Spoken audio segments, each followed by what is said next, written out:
Welcome to my channel DY study and आज हम जिस टॉपिक पर बात करने वाले हैं वो है हेरनी फ्योल द्वारा प्रतिपादित सिद्धांत प्रबंध के। ठीक है, क्वेश्चन पूछा जाता है, क्वेश्चंस होते हैं कि भाई प्रबंध के सिद्धांतों की विवेचना कीजिए हेरनी फ्योल द्वारा। यह क्वेश्चन ऐसा भी आ जाता है कि हेरनी फ्योल का मतलब के द्वारा प्रतिपादित सिद्धांतों का वर्णन कीजिए। तो उसमें हमें क्या उत्तर लिखना होता है वो आज हम जानेंगे। मैंने इसमें पहले से कुछ चीज़ें हाईलाइट कर ली हैं, मतलब जो ऐसे क्वेश्चंस मुझे इंपॉर्टेंस लगते हैं उन्हें मैं हाईलाइट कर लेती हूँ। तो इसके लिए मैंने पहले ही फर्स्ट ही लाइन को हाईलाइट कर लिया है। लाइन मेरी पहली, हेरनी फ्योल को आधुनिक प्रबंध का जन्मदाता माना जाता है। मैंने इसे हाईलाइट इसलिए किया है क्योंकि अक्सर कभी कभी हो जाता है कि इस टाइप के क्वेश्चंस ऑब्जेक्टिव में पूछ लिए जाते हैं। ठीक है, फिर फ्योल का जन्म 1841 ईस्वी में फ्रांस में हुआ था। क्वेश्चंस ये भी बन सकता है कि हेरनी फ्योल का जन्म कहाँ हुआ था या किस सन में हुआ था या कब हुआ था। ठीक है, तो फिर उसके आगे चलते हैं हम। सन 1860 में उन्होंने खनन इंजीनियर की डिग्री प्राप्त की। इसी वर्ष वह फ्रांस की एक बड़ी कोयला खान कंपनी में इंजीनियर नियुक्त हो गए। सन 1888 में वह इसी कंपनी के प्रबंध संचालक बन गए और अगले 30 वर्षों तक वह इसी पद पर कार्य कर रहे। इस सर्वोच्च पद पर आसीन रहते हुए उन्हें प्रबंध की समस्याओं का गुणन अध्ययन करने का अवसर प्राप्त हुआ। सन 1916 में उन्होंने जर्नल एंड इंडस्ट्रियल मैनेजमेंट पुस्तक प्रकाशित की।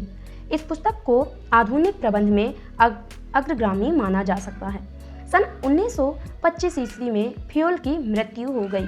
उस समय वह फ्रांसीसी तंबाकू उद्योग का संगठन संबंधित अनुसंधान कर रहे थे।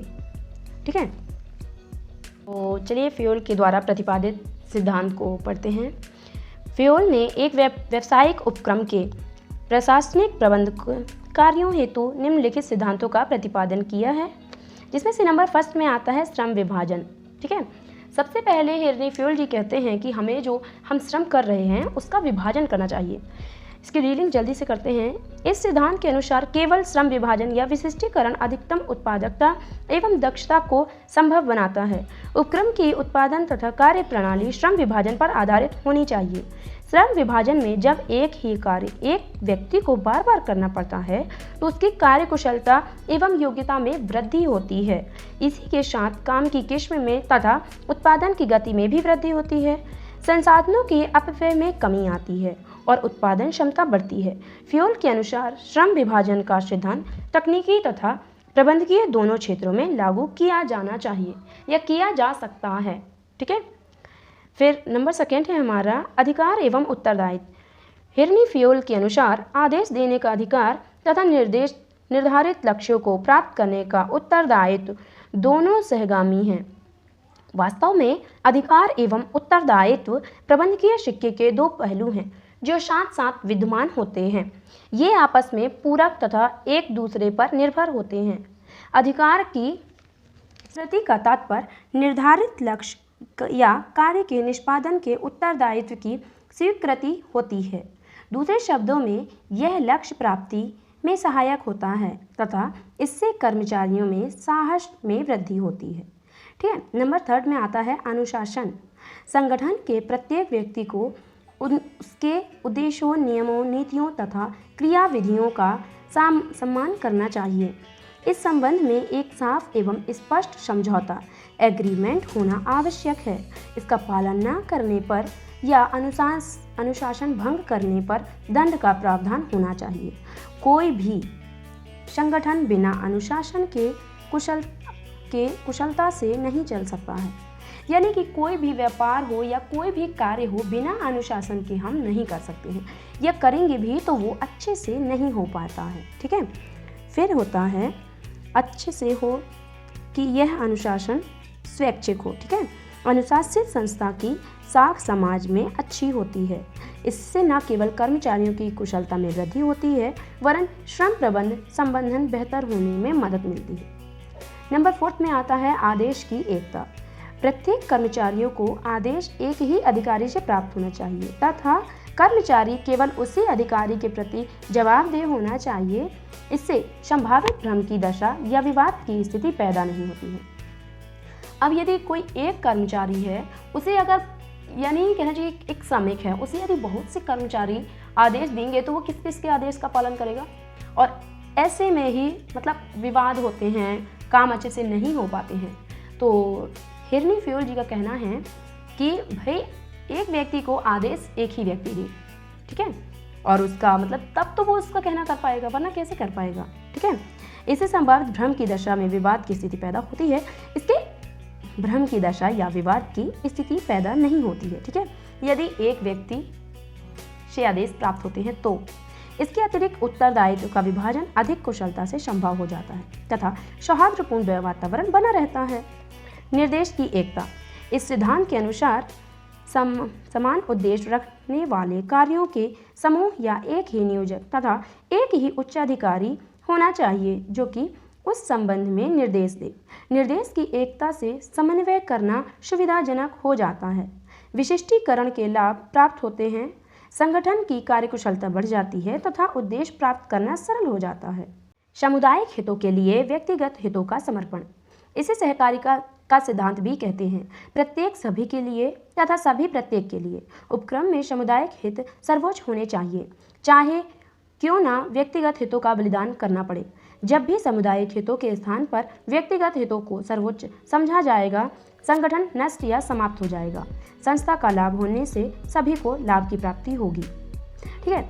यानी कि फ्यूल जी का कहने का अर्थ है कि व्यक्तिगत हितों को छोड़कर, मतलब कि कोई एक व्यक्ति को छोड़कर सामुदायिक मतलब हित का ध्यान रखना चाहिए।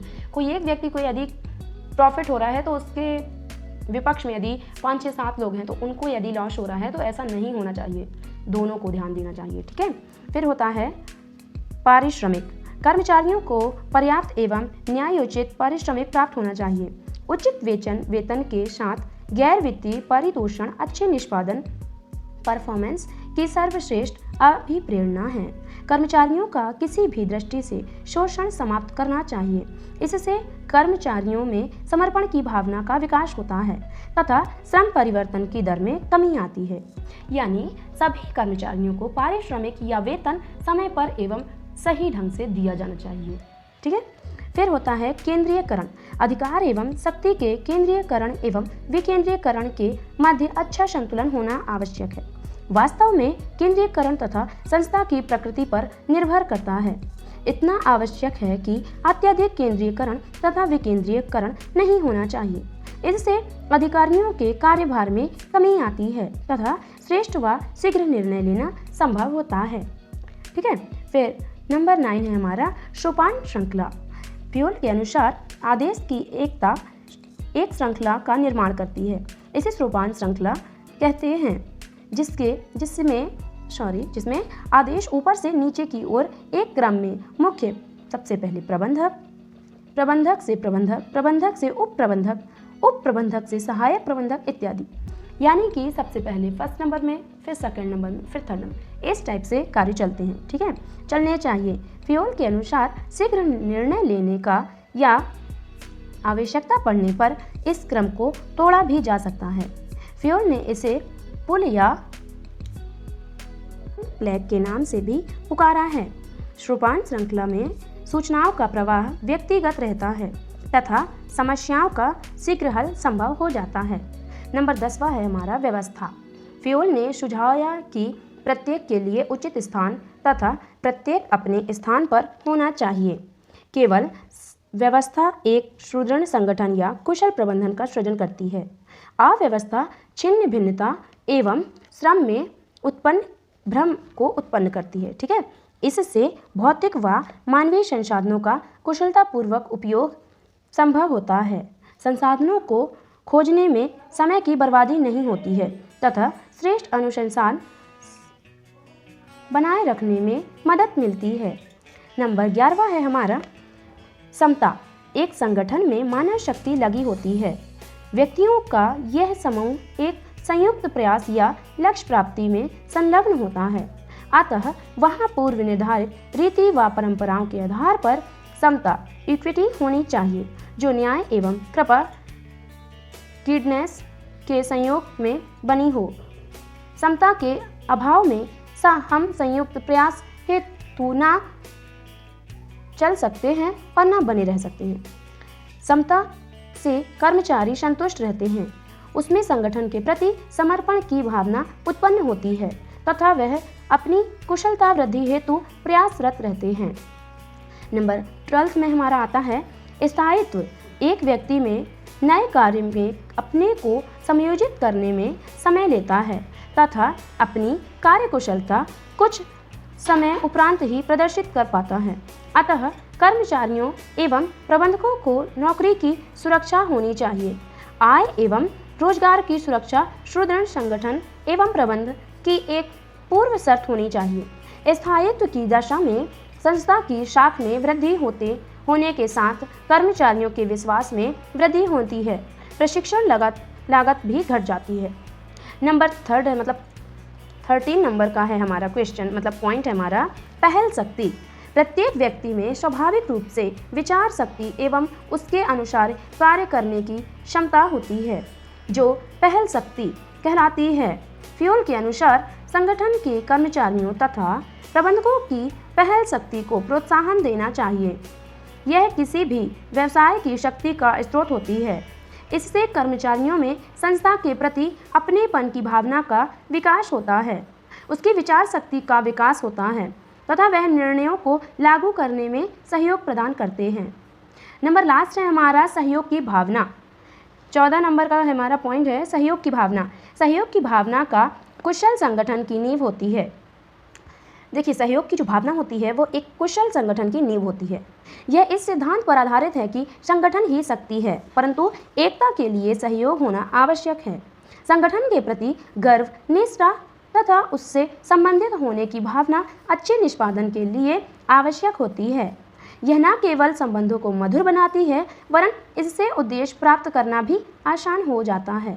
इस प्रकार फ्यूल का सिद्धांत प्रबंध का पहला सिद्धांत है जो पूर्ण रूप से प्रस्तुत किया गया है। उन्होंने अपने सिद्धांतों में व्यवहारिक एवं ज्ञान के आधार पर उन तत्वों व विधियों को शामिल किया है जो आज भी मान्य हैं तथा प्रबंध के सिद्धांतों में सम्मिलित किए जाते हैं। फ्यूल द्वारा प्रतिपादित सिद्धांत एवं आधुनिक प्रबंध के सिद्धांतों में न केवल पर्याप्त समानता है, वरन अनेक कंपनियां इन्हें व्यवहार में लाकर सफलता भी प्राप्त कर रही हैं। तो ये रहा आपका फ्यूल का सिद्धांत। ठीक है, फ्यूल के सिद्धांत वाला चैप्टर मैंने क्वेश्चंस मैंने कंप्लीट करा दिया है। अब प्रतिपादित सिद्धांत का नेक्स्ट वीडियो में देख लीजिएगा। वो जो क्वेश्चन है टेलर द्वारा प्रतिपादित प्रबंध के सिद्धांतों का वर्णन कीजिए, उसका आंसर मैं आपको या वो क्वेश्चंस को मैं आपको नेक्स्ट वीडियो में समझा दूंगी।